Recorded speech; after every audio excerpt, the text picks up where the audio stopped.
But here's number one. This is in my journal. The first thing I wrote as I read Revelation 15, how many of you have started reading the book of Revelation? Raise your hand. How many of you aren't interested in Revelation and haven't started yet? Don't raise your hand. I wouldn't do that to you. Oh, I saw that. You are a good. I didn't look at your names yet. I'll look in them second hour, but I can't wait to see what clever things you guys have thought of as you register. But in my journal, I've already read this, and I wrote rapid fire wrath. This is one of the saddest points in Scripture. At the end of Revelation 15, Christ has run out of patience.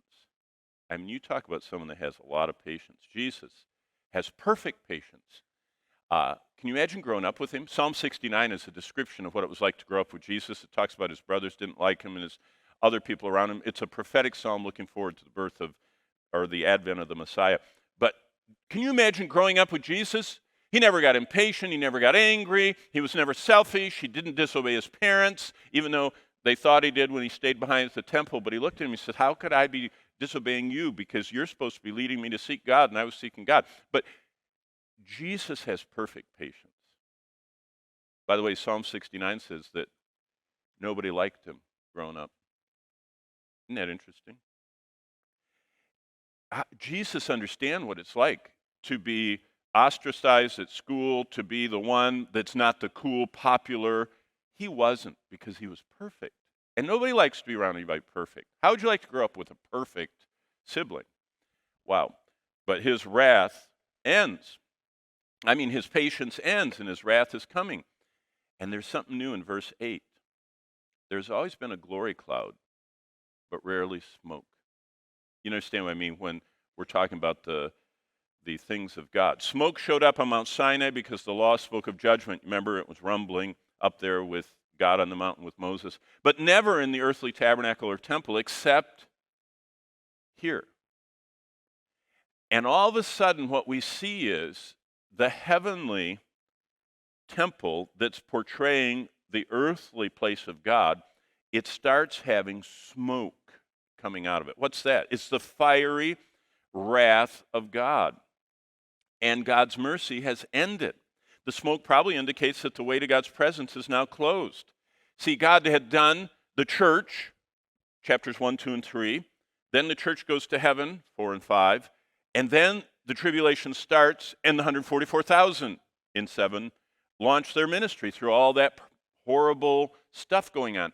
And then God sends the second team, the two witnesses. And then God sends the final team, the gospel angel. And the gospel angel goes everywhere, talks to everyone. God is not willing that any should perish. Even in the tribulation, he's reaching down and trying to get as many as possible. But chapter 15, boom. I wrote this. The way of forgiveness, guidance, cleansing, and blessing is over, and no one can enter after that. It's very interesting to think about it being too late. Someday it will be too late, just like it was in the days of Noah. When God shut the ark door. Have you read Genesis lately? Genesis 6, 7, and 8, the flood? After 100 years building the ark, and after all the time it took for animals to start collecting all over the earth and started pairing up, and it must have been amazing to live back then, to look up and you saw this river of animals orderly walking to the ark, paired up. And they didn't just walk there, they went in. I mean, it's amazing. But after that whole event, God shuts the door. By the way, there's no handle on the door. It's very interesting. God shut it, and God opened it. If I was teaching Genesis, I'd talk to you about that. It's a beautiful picture of salvation.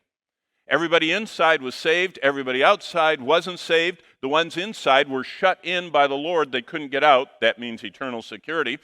And it means that only, by the way, you know what it says? That God called to Noah and said, come into the ark. God was already in the ark.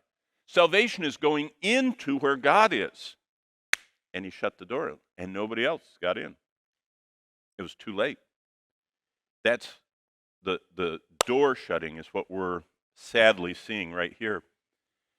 The Lord saw with Noah that the wickedness of man was great in the earth, and it grieved his heart. So the Lord said, I'm going to destroy man whom I've created, both man and beast, and creeping things and birds. I'm sorry I made them. Genesis 6, 5, and 7. The smoke in Revelation 15:8 portrays the final outpouring of God's tribulational wrath. And he said, that's it. It's really sad.